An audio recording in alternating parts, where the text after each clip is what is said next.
Hello students, welcome to Skywings education. आज हम लोग स्टार्ट करने जा रहे हैं क्लास 8th का मैथ्स का syllabus, class 8th mathematics, and we will start with the first chapter that is rational numbers. ये फर्स्ट चैप्टर है आपके एनसीईआरटी के सिलेबस में या फिर कह लीजिए सीबीएसई के सिलेबस में। तो इसको समझने से पहले आपको इसके बहुत बेसिक्स पता होने ज़रूरी है। बेसिक्स के लिए सबसे पहले बात कर लेते हैं कि नंबर्स कितने तरीके के होते हैं, क्या क्या टाइप्स होते हैं नंबर के। तो सबसे पहले एक होते हैं बेटा नेचुरल नंबर्स। अब नेचुरल नंबर्स में क्या कहते हैं हम? नेचुरल नंबर्स को हम काउंटिंग नंबर्स भी कह सकते हैं। ओके, काउंटिंग नंबर्स का 1 2 3 4 इस तरीके से सारे के सारे नंबर्स जिनको हम काउंट करते हैं, मतलब काउंट हो सकते हैं 1 2 3 4 इस तरीके से इनको हम काउंट कर सकते हैं। सेकंड आते हैं बेटा होल नंबर्स। अब होल नंबर्स में क्या होता है, अगर इन्हीं नेचुरल नंबर के साथ में हम ज़ीरो और ले लें तो इसको हम होल नंबर कहेंगे। ठीक है, समझ में आई ये बात। फिर एक आते हैं इंटीजर्स। अच्छा भाई, अब इंटीजर्स क्या चीज़ है? इंटीजर्स में क्या होता है, यही नंबर लो 0 1 2 3 यही नंबर लो, साथ में आ जाएगा negative of these natural numbers, मतलब जितने भी नेचुरल नंबर है उनका नेगेटिव इंक्लूडिंग ज़ीरो, मतलब कि काउंटिंग नंबर 0 और साथ में माइनस के नंबर्स -1 -2 इस तरीके से सारे नंबर्स चलते जाएंगे। तो ये कहलाते हैं आपके हैं इंटीजर्स। एक चीज़ और बता देती हूँ मैं आपको, ये जो नंबर्स हैं इन सब में माइनस लगा हुआ है, इनको हम कहते हैं नेगेटिव इंटीजर्स। ओके, एंड इनको हम कहेंगे positive integers. Negative integers and positive integers, ये इनका कैटेगराइजेशन था, I forgot to tell you. Okay, clear है? ठीक है, तो अब हम बात करते हैं रेशनल नंबर्स क्या होते हैं। तो रेशनल नंबर्स में बेटा सपोज मैंने लिखा P/Q। P कोई एक नंबर है, ऐसे ही रैंडमली कोई भी इंटीजर, Q भी कोई भी इंटीजर। ठीक है, P and Q are integers. Integer मतलब -1 -2 3 9 18 0 anything. Okay, similarly Q is also an integer. यार कुछ भी ले लो इसको, 2 3 4 5 6 10 whatever you like, minus में ले लो प्लस में ले लो। And Q is not equal to 0, मतलब जो डिनोमिनेटर है, आप समझते हो, ये न्यूमरेटर ऊपर वाली टर्म, नीचे वाली टर्म डिनोमिनेटर। ठीक है, ऊपर वाली टर्म को कहते हैं न्यूमरेटर एंड नीचे वाली टर्म को कहते हैं डिनोमिनेटर। तो न्यूमरेटर और डिनोमिनेटर में से denominator should not be equal to 0, 0 नहीं होना चाहिए। तो ये हमारा रेशनल नंबर कहलाता है। फॉर एन एग्जाम्पल, जैसे -3/2 -4/9 5/15 15/5 वॉट एवर, इस तरीके के जितने भी नंबर हैं they all are known as rational number. ठीक है, प्रॉपर्टीज ऑफ रेशनल नंबर्स। ठीक है, तो प्रॉपर्टीज ऑफ रेशनल नंबर में क्या आता है बेटा? सबसे पहले हम पढ़ेंगे एडिशन। ओके, अब आप चाहे होल नंबर लो, चाहे नेचुरल नंबर लो, चाहे इंटीजर लो, वो सारे के सारे रेशनल नंबर के अंदर ही आते हैं। अगर आप यहाँ भी देखो 1 2 3 4 किस कैटेगरी में आ रहा है? होल में। होल वाले सारे किस में आ रहे? इंटीजर में। और इंटीजर वाले सारे के सारे नंबर, क्योंकि इन सब के अपॉन में कुछ ना होके भी 1 तो है ही ना, है ना? तो इसका मतलब ये सारे इंटीजर किस में आ रहे हैं? रेशनल में। तो इसका मतलब जो भी प्रॉपर्टी रेशनल पे अप्लाई होगी वो सारी की सारी प्रॉपर्टी इन पे भी लग जाएगी। एडिशन में पहली प्रॉपर्टी है क्लोजर प्रॉपर्टी। क्लोजर प्रॉपर्टी का मतलब होता है अगर A और B कोई रेशनल नंबर है, okay, A and B are rational number, तो अगर हम इन दोनों को ऐड कर दें, A और B को ऐड कर दें, ये जो नंबर आएगा is also a rational number, ये नंबर भी रेशनल ही होगा। ठीक है, ये चीज़ इसमें बताई गई है कि अगर हमने एक A लिया that is a rational number, B लिया वो भी रेशनल नंबर, तो इन दोनों को ऐड करने पे जो सम आएगा that will also be a rational number. Clear? Second property है कम्यूटेटिविटी। ओके, अब कम्यूटेटिव का मतलब क्या है? ऐसा समझो कि हमारे क्लास में दो बच्चे थे, राम और श्याम। तो राम लेफ्ट वाली सीट पे बैठा और श्याम राइट वाली सीट पे बैठा। एक ही सीट पे 2 बच्चे बैठे, खैर आजकल तो नहीं बैठने देगा कोई भी, क्योंकि कोरोना का टाइम चल रहा है, इस समय कोई नहीं बैठने देगा सेम सीट पे, बट जस्ट सपोज कि राम बैठा है लेफ्ट में, श्याम बैठा है राइट में। अच्छा एक बात बताओ, अगर श्याम लेफ्ट में आ जाए और राम राइट में आ जाए, कोई फर्क पड़ेगा?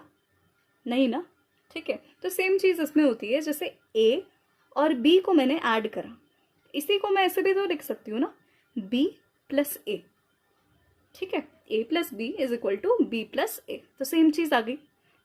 यानी कि अगर हम कभी भी रेशनल नंबर को पहले वाले को दूसरे में ऐड करें या दूसरे को पहले में ऐड करें, answer will be the same. For an example, एक एग्जाम्पल दिखा देते हैं। जैसे मैंने लिया 5/7, साथ में मैंने ऐड करा 3/7, क्या आएगा इसका आंसर? LHS ये है, ओके, RHS है बी प्लस ए वाला, तो ये है, ओके। इनको प्रूफ करना है, तो LHS आ रहा आपका 5 + 3/7, इसका मतलब 8/7। RHS कितना आ रहा? 3 + 5/7, विच मीन्स 8/7। ओके, तो हमने देखा दोनों का आंसर जो है वो सेम आ गया, क्लियर। तो इसका मतलब a + b = b + a commutativity को शो करता है। अब आती है थर्ड प्रॉपर्टी, बेटा दिस इज एसोसिएटिविटी। अब इसका मतलब क्या है? इसका मतलब है a + b + c = a + b + c। अब इसको समझना, देखो सपोज मैंने 2 बार गलती से लिख दिया, ओके, ऐसे था ये कि फॉर एग्जाम्पल मेरे पास थे 5 रुपए, ठीक है, मेरे को फिर किसी ने दिए 7 रुपए, फिर मेरे को दिए किसी ने 9 रुपए। मैं इनको जोड़ रही हूँ, 5 अलग लिखा है, 7 और 9, तो कितने रुपए बनेंगे बताना जरा, कितने रुपए बनेंगे? 5 + 16 21 रुपए बन गए भाई। और अगर मैं ऐसे जोड़ूं, पहले मुझे 5 और 7 रुपए मिले, बाद में मेरे को एक 9 रुपए और मिल गए, तब भी कितने बनेंगे? 12 और 9 21। तो क्या फर्क पड़ा? कोई फर्क नहीं पड़ा। इसका मतलब कि अगर हमारे पास कोई नंबर है, हमने 2 नंबर को साथ में जोड़ा, फिर साथ में तीसरा नंबर जोड़ा, उसका एग्जैक्ट आंसर वही आएगा कि हमने पहले कोई एक नंबर लिखा और बाद में कोई 2 नंबर जोड़े। तो ये हो गई हमारी एसोसिएटिव प्रॉपर्टी। तो चलिए अब हम पढ़ते हैं सब्ट्रैक्शन के लिए। पहले हमने एडिशन के लिए पढ़ा, अब हम पढ़ेंगे सब्ट्रैक्शन के लिए। अच्छा मुझे एक बात बताओ, अगर मैंने एक नंबर लिया a, इसमें से मैंने घटाया b, तो जो आंसर आएगा क्या वो रेशनल नंबर होगा? मैंने एक नंबर लिया a विच इज रेशनल, फिर मैंने कोई नंबर लिया b, वो भी रेशनल, तो अगर मैं a में से b को घटाऊंगी वो भी रेशनल ही होगा, ठीक है, तो वो आंसर भी रेशनल ही होगा। इसका मतलब कि पहली प्रॉपर्टी जो अभी हमने पहले पढ़ी थी, क्लोजर प्रॉपर्टी, वही प्रॉपर्टी सब्ट्रैक्शन में भी लगती है। फिर बात की थी हमने बेटा कम्यूटेटिव प्रॉपर्टी की। कम्यूटेटिव प्रॉपर्टी की बात की थी। कम्यूटेटिव मतलब अगर मैंने a में b को जोड़ा था तो b + a के बराबर आता, यहाँ पर सब्ट्रैक्शन आएगा, तो a में से b को घटाया, सपोज मेरे पे था 5/7 5/7, इसमें से मैंने 3/7 को कम किया, तो इट विल बिकम 2/7। और अगर मैंने क्या कर दिया, b - a कर दिया, 3/7 - 5/7, तो इसका आंसर तो अलग आ गया, क्यों? It is -2/7। ओके, इसका मतलब a - b is not equal to b - a, यानी सब्ट्रैक्शन जो है वो कम्यूटेटिव नहीं होता, ठीक है। फिर बात करते हैं एसोसिएटिविटी की। a - b - c। अच्छा क्या ये अलाइन हो पाएगा ऐसे? a में से अगर मैं इसको ओपन करूं तो इसका तो साइन बदल जाएगा, यानी ये तो प्लस हो गया। और अगर मैं ऐसे लिखूं a - b - c, तो ये आ रहा है a - b - c, क्या ये दोनों टर्म सेम है? यानी कि ये सेम नहीं है, तो a - b - c is not equal to a - b - यानी एसोसिएटिव प्रॉपर्टी भी इसमें नहीं लगती, यानी सिर्फ क्लोजर प्रॉपर्टी सेटिस्फाई होगी। अच्छा एक प्रॉपर्टी मैं बताना रह गई थी एडिशन के अंदर ही, ये भी बता देती हूँ। एडिशन में एक प्रॉपर्टी और थी आइडेंटिटी की, बहुत सिंपल सी प्रॉपर्टी है। आइडेंटिटी का मतलब क्या है कि अगर हम कोई नंबर ए है उसमें एक ऐसा नंबर जोड़े कि हमको वापस ए मिल जाए, ऐसा नंबर एक 0 ही है कि किसी भी नंबर में जोड़े हमको वही नंबर दोबारा मिल जाए, तो वो क्या हो गया हमारा ए, ठीक है, वापस ए। तो इसका मतलब 0 जो है वो हो गया आपका आइडेंटिटी। ओके, फिर इनवर्स, अगर कभी इनवर्स एडिटिव इनवर्स पूछा जाए, एडिटिव आइडेंटिटी पूछा जाए तो ऊपर लिख दिया मैंने 0, और कभी एडिटिव इनवर्स पूछा जाए तो हमेशा ध्यान रखना जो भी नंबर हो, ए है जैसे, इस नंबर में हम ऐसा क्या जोड़ें कि हमारा आंसर 0 आ जाए, यानी आइडेंटिटी आ जाए। तो क्या जोड़े, -a जोड़ना पड़ेगा। तो यहाँ जो -a है वो क्या हो जाएगा, एडिटिव इनवर्स का काम करेगा, ठीक है। अब मैं एक एग्जाम्पल बता देती हूँ आपको। एग्जाम्पल 1, इन्होंने इसको सॉल्व करने के लिए कहा है कि सॉल्व करो 3/7 प्लस -6/11 प्लस -8/21 प्लस 5/22। ये NCERT में एग्जाम्पल 1 है, तो इसलिए मैंने भी एग्जाम्पल 1 डाल दिया।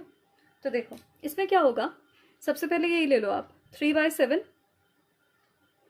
अब आपने प्रॉपर्टीज तो पढ़ी है ना, तो प्रॉपर्टीज से पहले आप क्या करो, दो टर्म ले लो। तो चलो हम क्या करते हैं, इसमें 3/7, इसमें 7 है अपॉन में, इसके अपॉन में है 21, तो मैं क्या कर रही हूँ, इसको ले रही हूँ साथ में, ठीक है, क्योंकि इनमें LCM आराम से आ जाएगा। फिर इन दोनों को ले रही हूँ मैं, 5/22 प्लस -6/11। आपको पता ही है प्रॉपर्टीज की कम्यूटेटिव होता है, आगे पीछे कैसे भी लिख सकते हैं हम। तो यहाँ ये माइनस है, हाँ, अपॉन में, अब इनका LCM लोगे तो 21 आएगा, 7 3s 21, तो 3 × 3, देखो हमेशा ध्यान रखना LCM में 7 3s कर रहे हो आप, तो इसका मतलब 3 × 3 हो जाएगा। न्यूमरेटर में जितना भी नंबर से बेस आ रहा हो ना, उतने से मल्टीप्लाई कर दो। 3 तो ऑलरेडी है, 7 3s 21, तो यहाँ 3 से मल्टीप्लाई करा, फिर प्लस 21 1s 21, तो इसका मतलब -8 को सिर्फ 1 से मल्टीप्लाई करेंगे। फिर यहाँ 22 और 11 का LCM 22 आएगा, यहाँ 5 ऐसे ही, क्योंकि 5 की मल्टीप्लाई केवल 1 से, 22 1s 22 होता है, साथ में -6 × 11 2s, यानी यहाँ 2 से मल्टीप्लाई हो जाएगा, तो इट बिकम्स 9 -8/21 प्लस ये हो जाएगा 5 - 12/22। अब इन दोनों का LCM लो, 21 और 22 का कितना आएगा भाई इनका LCM, इनका LCM आएगा 462। 21 को 22 टाइम्स करते हैं तब 462 आता है। तो इनको सॉल्व करके ऊपर देखो, यहाँ पर एक स्टेप रह गया था, 1/21 माइनस, इसको सॉल्व करोगे 7/22, तो यहाँ कितना आ जाएगा, अब देखो ऊपर आ जाएगा 22 माइनस 7 × 21।